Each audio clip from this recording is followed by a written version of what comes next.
All right, sports fans, how's everybody out there doing? William Martin coming at you one more time here on YouTube with another edition of the 300 Pounds of Sports Knowledge Podcast. And as we continue to get closer and closer to the start of the upcoming college football campaign, right now, I want to take this time to talk about all good things for the upcoming college football season in the Sun Belt Conference. And, of course, we know that the Sun Belt is not a power conference. Sometimes it gets overlooked, but you got to look at the Sun Belt like this. The bottom line is the folks in that league have their act together and they know what they're doing. 14-team league. Okay, eight of the 14 schools got to a bowl game last year. Seven of those schools finished with a winning record.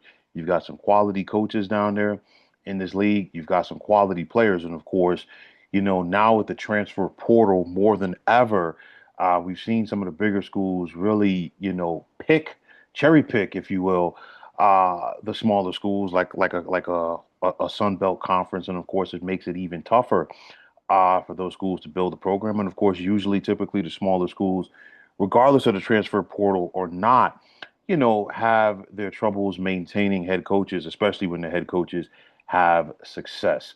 But nonetheless, the Sun Belt was very exciting in 2024. We saw both Marshall and Louisiana Lafayette go 7-1 in the league during the regular season. Of course, Marshall was able to win the Sun Belt for the first time in program history. And of course, in the case of Marshall, they really haven't been on the Sun Belt for that long. But nonetheless, you look at it, you got to wonder if both of those teams that made the conference championship game have what it takes to get back there or even win it. I'll tell you like this, some players and teams to watch, and I'm going to start with James Madison. I mean, you look at James Madison, they weren't eligible a couple of years ago to win for the postseason or to win the Sun Belt. And of course, we remember that year under Kurt Signetti, and of course, that led to him getting the Indiana job. But I think James Madison has the potential to be very good this year in the Sun Belt once again. They got former UNLV quarterback Matthew Sluka. And of course, he started at Holy Cross. We know about the controversy last year about the NIL payments. He got UNLV off to the 3-0 start before he left. So let's see, how things look for him this year at James Madison. You've got running back George Petway as well. So definitely want to keep an eye on this squad. Texas State, okay, this is their final year in the Sun Belt before they move to the Pac-12. And of course, Louisiana Tech is going to be joining the Sun Belt to replace the Bobcats. But nonetheless, if you're Texas State, you definitely want to shatter some dreams and win this league on your way out the door. I love this Bobcats defense with the likes of Khalil Alexander at defensive end, just to name a few.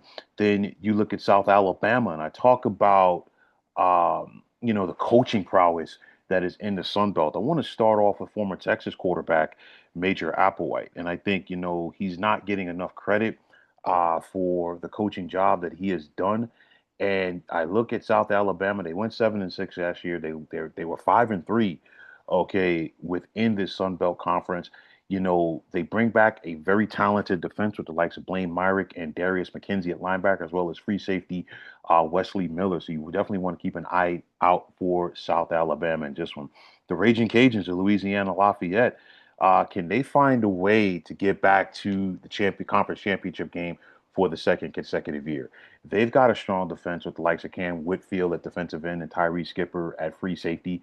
You also look at the Red Wolves of Arkansas State. They finished tied in the western part of the Sun Belt. And of course, the Sun Belt is the only conference at the FBS level that still has the two division format. But nonetheless, with Arkansas State, you got junior quarterback Jalen Rayner. He's going to look to build off of that season last year when he threw 16 touchdown passes.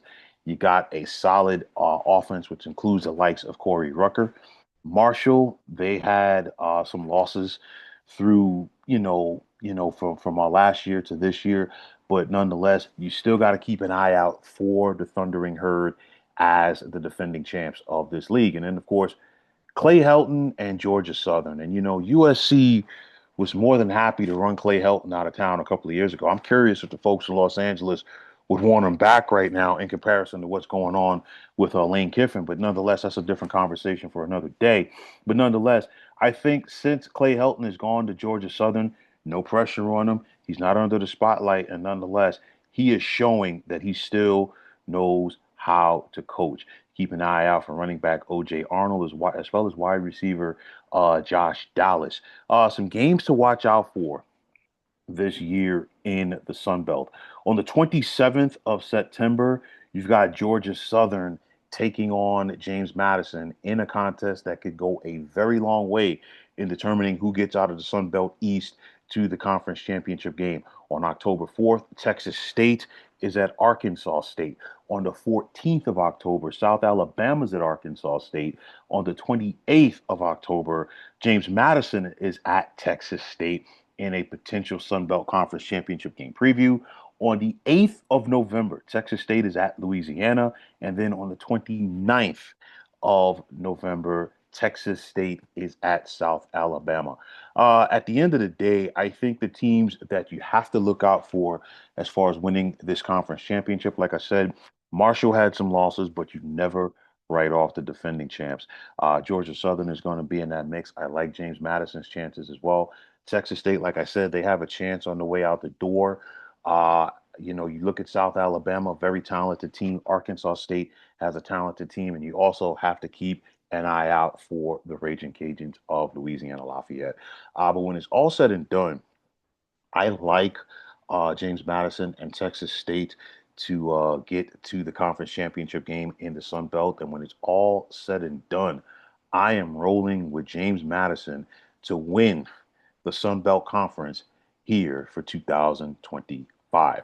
But folks, that is going to wrap it up. And as always, I want to take this time out to thank each and every one of you for checking out the 300 pounds of sports knowledge podcast here on YouTube. And as always, if you like what you heard and saw on this podcast, you know what to do. Just hit that like button as well as subscribing to this channel. Excuse me, continue to go through things leading up to the 2025 college football season. Be sure to check out this channel tomorrow as I'll be talking all things for UConn football heading into the new season.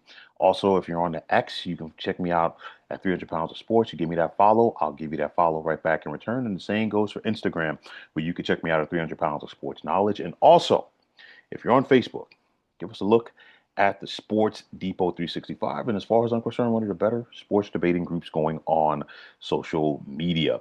But until next time, fine folks, my name is William Martin.